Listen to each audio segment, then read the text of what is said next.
Hi, I'm Tim Scheib, husband of one, father of five, realtor, and this is Behind the Sign. Today I have my first guest, Adam Rasmussen. He called me up a few months ago, said he's getting licensed and he wanted to get in the business and asked if I would help. And here we are. So I'm bringing him into the podcast. This is the first time I've had a guest on. Welcome. Thank you. So this episode is all for the new people who want to get in the business and who are new in the business. I asked Adam to prepare some questions and just give me some questions. These are unscripted answers. I don't know what he's going to ask. So here we go. All right. Thanks, Tim. Yep. Again, like I said, I just started out. This is my first month, January. I'm about as green as you can be. Yep. So I have a few questions to ask you about. The first one is, as a new agent, what would a new agent look for when looking for a broker? All right. So I'm going to start out with an honest answer. This is as honest as it gets. A broker is someone who holds your license. If you have a real estate license, you can find a broker because a broker, they typically make their money on numbers, right? There might be a broker out there that'll say, hey, look, I'm interested in building a good team. I'm interested in building a good group of people. We don't just take anyone. In my experience, that has ended up being false 90% of the time. What happens is they build a good group, a good core, and then as they get that core, then they start to branch out, and then they just start taking on more and more agents. They don't just take anyone. Obviously, I know that's not going to be true across the board, but numbers is where it's at with a brokerage. So they want as many agents as they can get. When looking at a broker, there are a couple different types. There's a broker that has more of an educational program, and then there's one that works with more of the experienced agents. Just a prime example, when I got into the business, RE/MAX.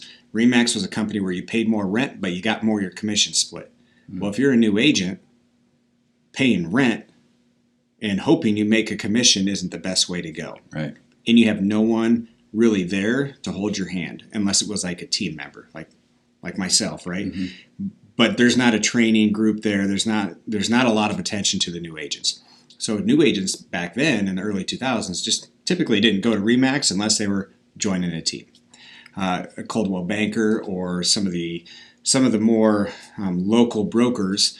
Now what they would do, they had training in place and they held your hand. They had monthly or weekly meetings, sometimes bi-weekly meetings where you would learn stuff, you would train.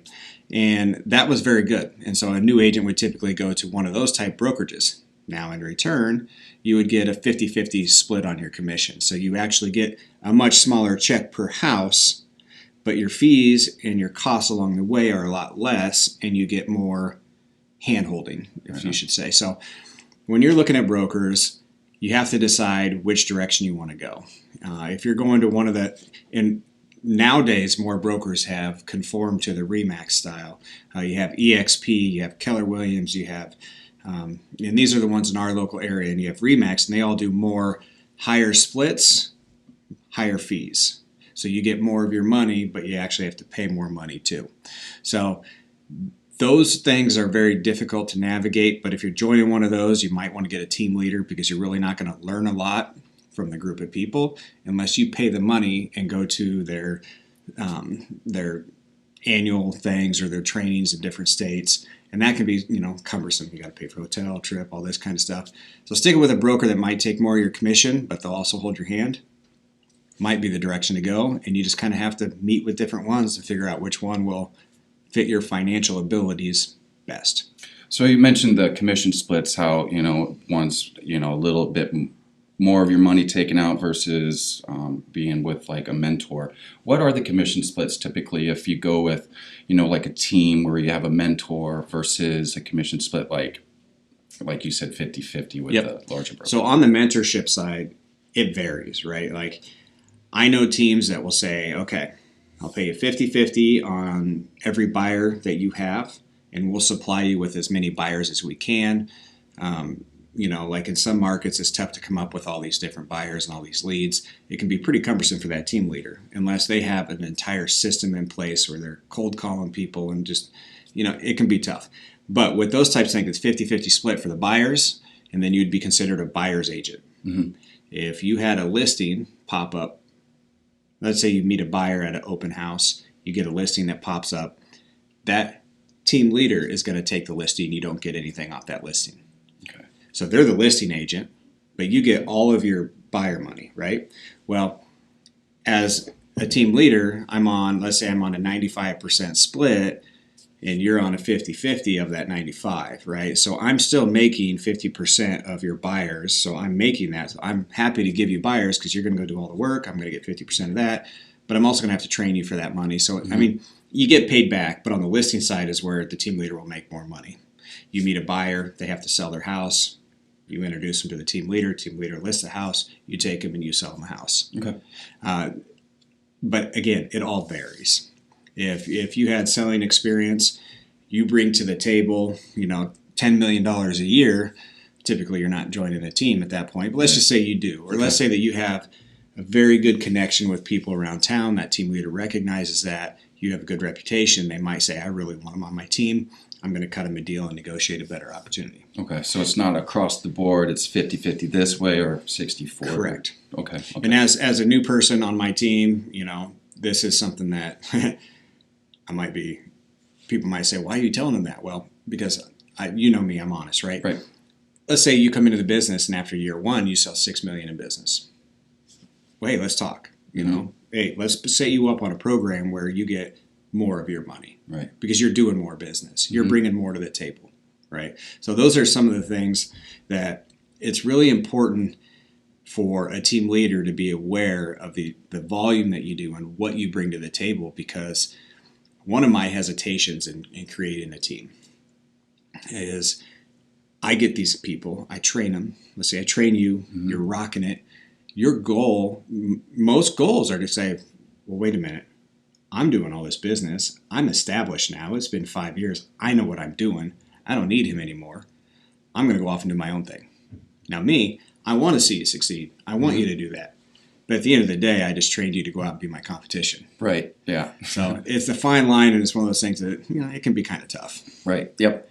So now that we're kind of established, the brokers and the commission splits, what type of brokerage related fees are a new agent looking to incur?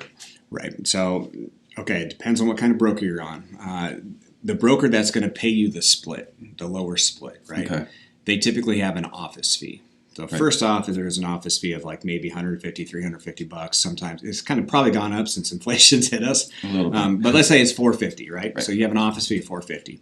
You feel like that's it.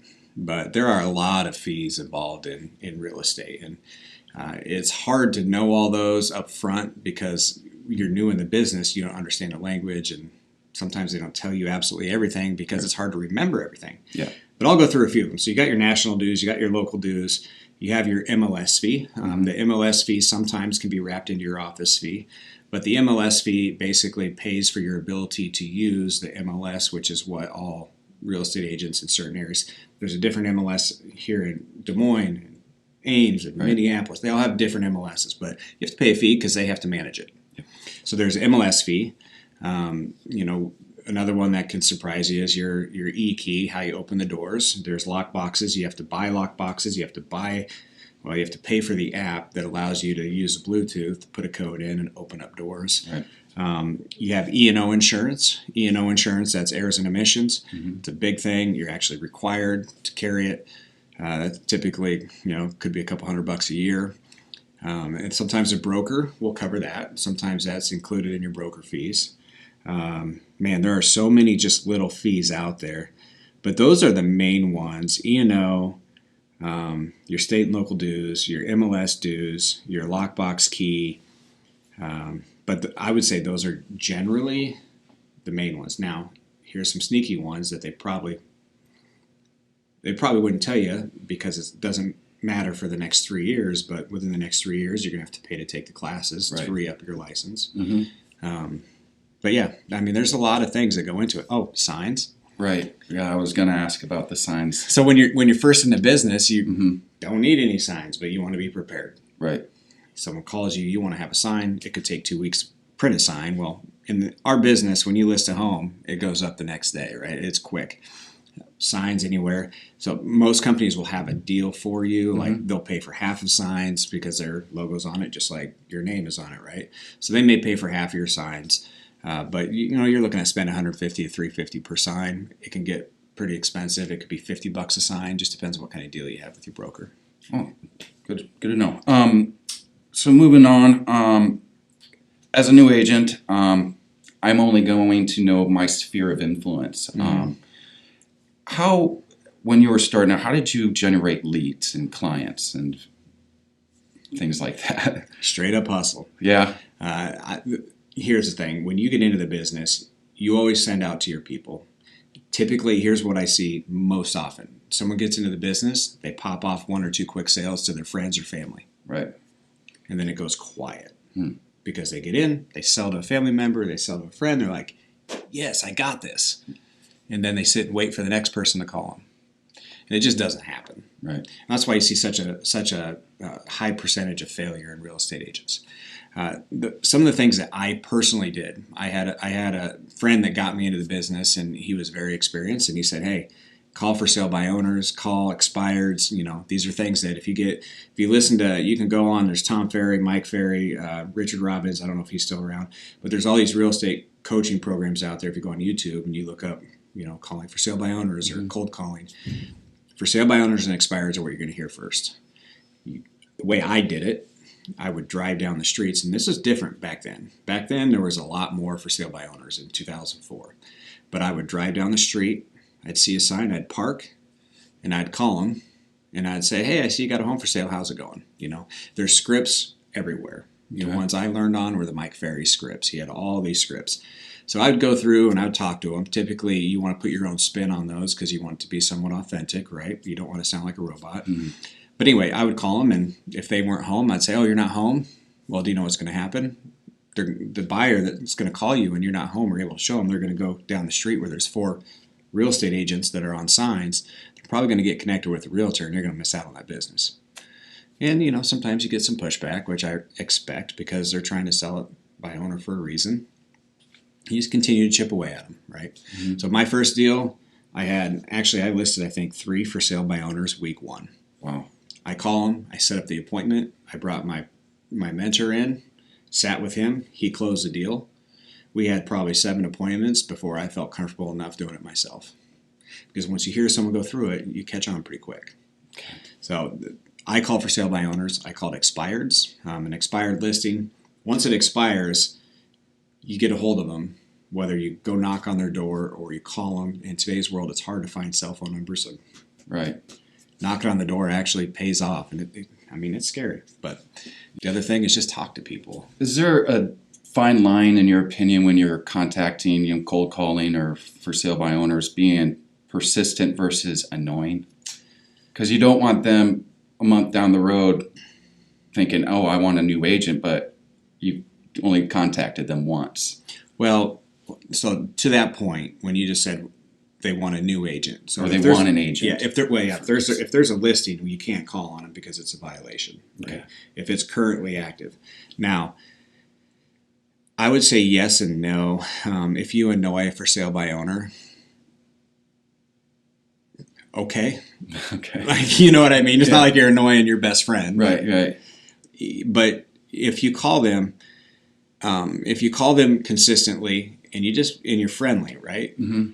Nobody really minds if someone's friendly and short. Now, if you're pushy and rude, yeah, you might annoy them. If someone hasn't sold their house and they want to sell their house, like I would call them first thing and I would say, hey, I see you got a home for sale. If they were to happen to say yes, I'm home, I'd say, oh, great. Would you mind if I took a quick tour so I could see your property? If I have a buyer, maybe it would work. Sure, I don't care. They want to sell their house, right?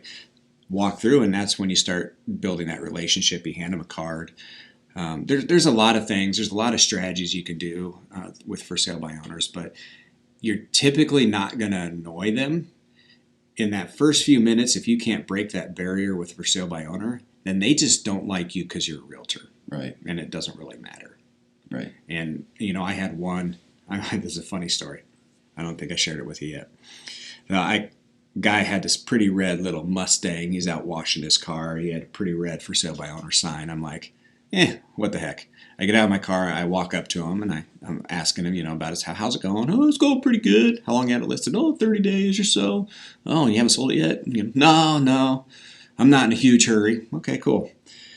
And we kept talking, and he said, well, my problem is you real estate agents, you get paid 7%, and if we list it and it sells the next day, you get all this money for not doing any work. And I was like 28, probably 27, and I was like, I'm a common sense person. I was like, that's the dumbest thing I've ever heard. And so I just looked at him. I said, well, I'll tell you what, if you want, we can list it for way too high. I'll keep that listing for 3 or 4 months, and then after 3 or 4 months, we can drop the price to the price it's going to sell at. Then we'll sell it right away. But at least I worked for you for 3 or 4 months. Yeah. Would you be interested in that? I don't get smart with people very often. I really don't. But that was just one of those things where I was like, man, he needs to understand what he said was not very intelligent. Right. And he goes, no. And I was like, yeah, well, our goal is to sell your house quick for the terms that you want, for the price that you want. That's your best opportunity to get the most money. And if we sell it quick, selling your home quick wasn't what we're getting paid for. We're getting paid for our experience, for our knowledge, for our contacts, for that relationship we build with all the other real estate agents out there. That's where we get paid. So paying somebody that's good at what they do is way better than paying somebody for not being good and taking forever and pissing you off the whole time. Exactly. So. Now getting back to selling to when family and friends. I mentioned to a few of my friends and family that I'm a realtor now, and one pushback that I got, because I'm like, let me know when you want to sell your house, is I want to cut in the commission. I want your commissions cut. How do you, in even not just friends and family, but like a client, if they try to negotiate like lowering the commission, how do you that has become a very real thing. I'll tell you, and maybe I'm shooting myself in the foot here, but I'm more willing to give someone a break if they don't ask, because I know they actually care about me. Right. And typically there's strings that come with giving someone a break on commission. Here's another thing. I wouldn't say this to family. I really don't have to deal with family much because I don't have a whole lot of family around here. I have 0 around here other than my in-laws. But what I tell clients that immediately jump on me about cutting commission, I have 5 kids. I spend hours upon hours away from them doing my job. I also spend time with my kids, but I'm not mentally there because I'm getting phone calls and text messages and emails, and I'm stressed out many of the time, a lot, right? Like a lot. If I'm willing to cut my commission, and this isn't a script that you're going to see out there because this is mine. If I'm willing to cut my commission, I'm telling my family they're not worth it. It's a good point. Yeah. And it's true. It's 100% true. Now, if I get someone that looks at me and goes, so, I'm at that point in my business, I'm like, okay, well, I'm sorry, I can't. So if that's going to be the breaker, we can end it now. If that's not a breaker and you understand that you get the value that we put into it, then let's keep talking. And if at the end of the day you decide that you want someone who's going to cut their commission, you can go with them. But here's another script. This is a script that you hear a lot of.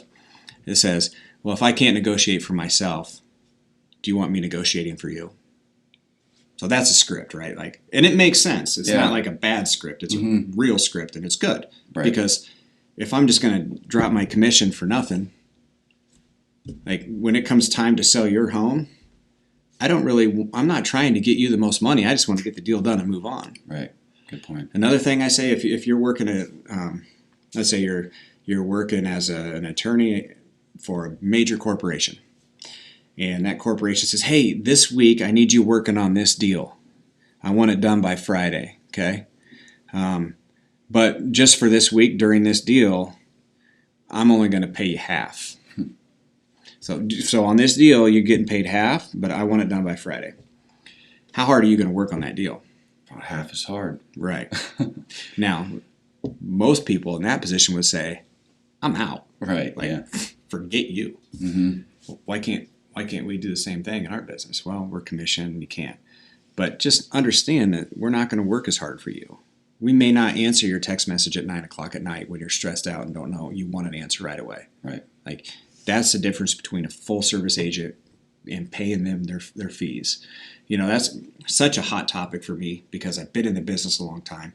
And as of late, you hear a lot more of that. When we have a low inventory, right? we have a high number of agents. We have 1,900 homes for sale in our market and like 2,700 or 2,500 realtors. It is competitive. Yeah. So we face that all the time.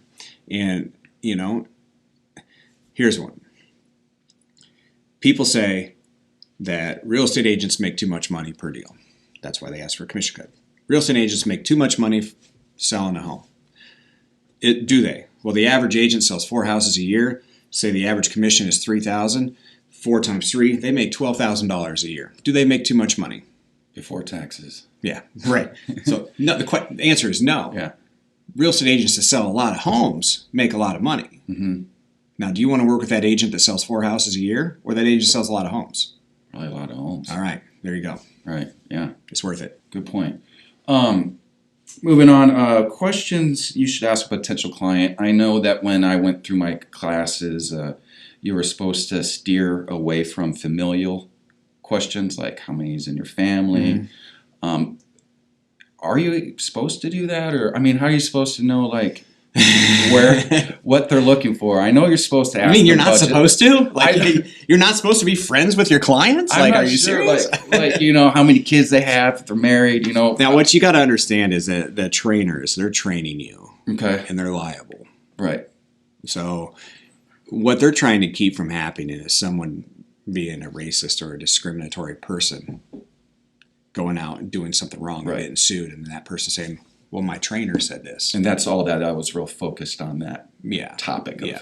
And it is important for me in my business and any business to know who you're working with, to know your clients. And I would say that more pertains to your first conversation with them, like your immediate conversation.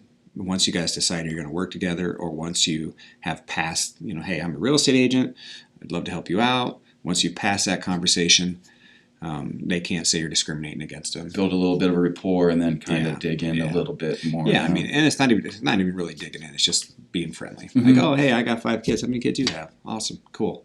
Right. Next question or series is the branding.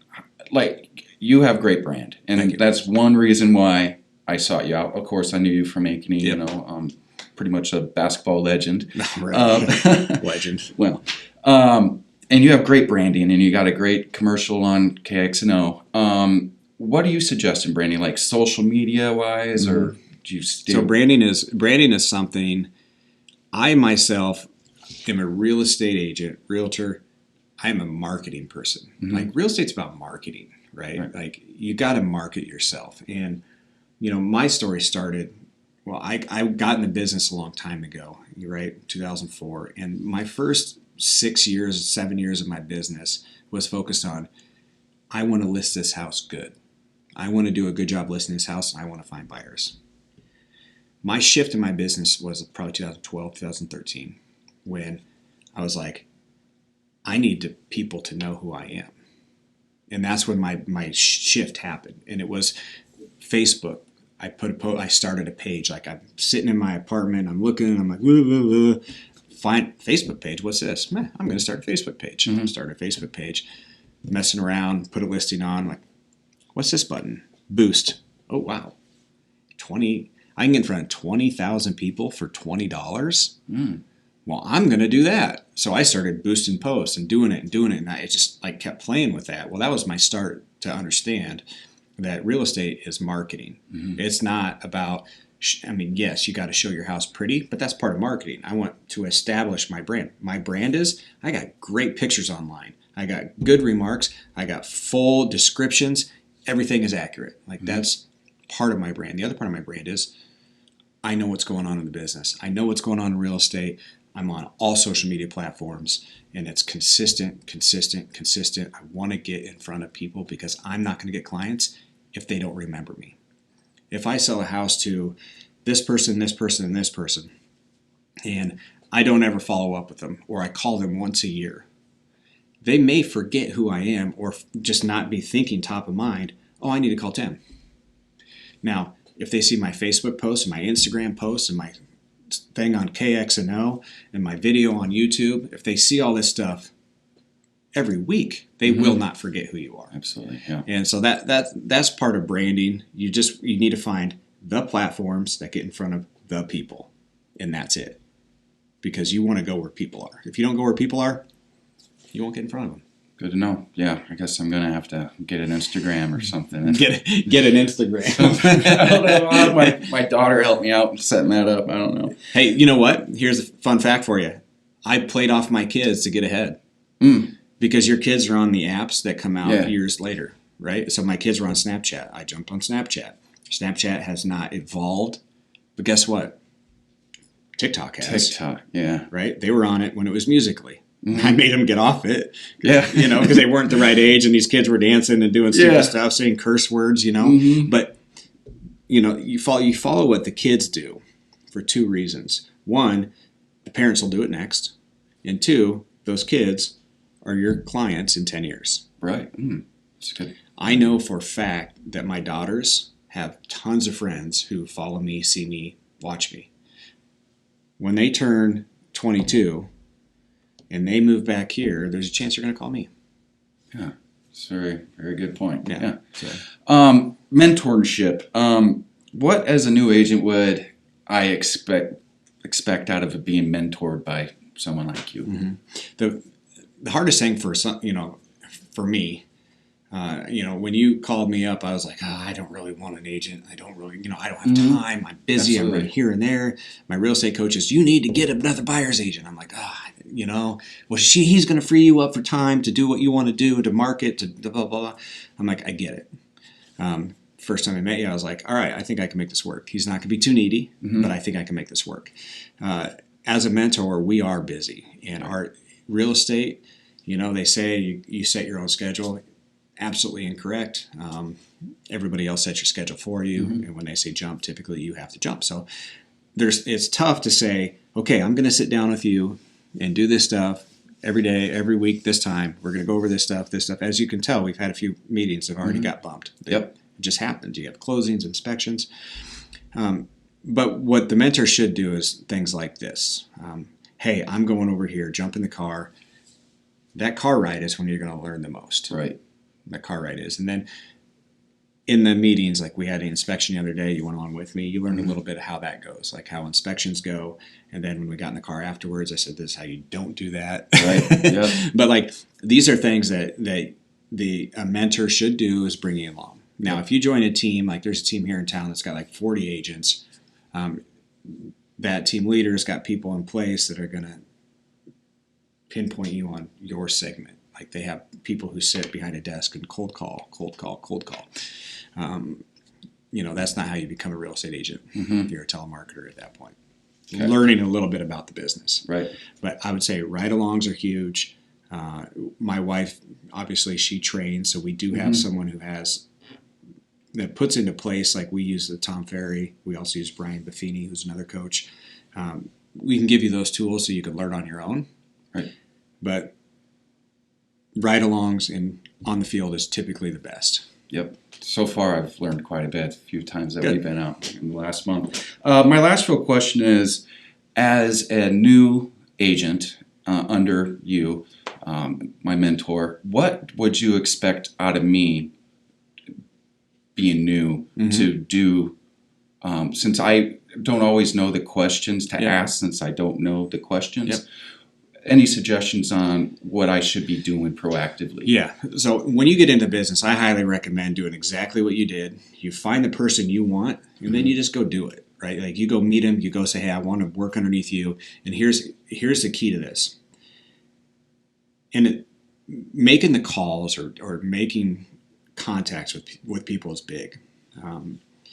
If you make a contact with someone and they're like, well, you're just new in the business. You're like, yeah, I know I am, but man, my mentor's great. You need to meet with him. And that is the number one thing you can do as a new agent. Like, I would expect you to make contacts and get me in front of people to close a deal where you can learn, we can get a deal done, help someone find a new home, sell their house, learn the experience, get paid in the meantime. Right. Like, that is what I would expect. The other thing I expect is, if I say, hey, go do this, go do it. For example, there's a bunch of townhomes. We have like this many townhomes underneath 200,000. I promise you, if you make a contact and we list one, you'll get paid because they will sell. So whether it's door knocking, or I used to call it Facebook door to door. You get on the assessor page, you find who owns it, you look them up on Facebook, you send them a message, and if they get back to you and they say, yeah, I'm interested, then you set up a meeting and I close the deal and you get paid. So you look up townhomes like on Zillow that are for sale, and then county assessor? No. You reach out to people who don't have it for sale. Oh. Say, hey, if you're interested in selling, we'd be happy to help you. Okay. Or, do you know the value of your property? Nope. Well, I think it says. Well, if you want, I'd be happy to look it up for you. Sure. Then you get back to them. You look it up, say, hey, here's what, we haven't been in your place, so we don't know, but your place is probably between 170 and 180. Oh, wow, really? Yeah, are you interested in selling? Yeah, no. Or, yeah, for 180, I'll sell it. All right, let's do it. Let us come in, let's check it out, and if it's worth it, we'll do it. We'll give you an honest answer, and we'll get it done.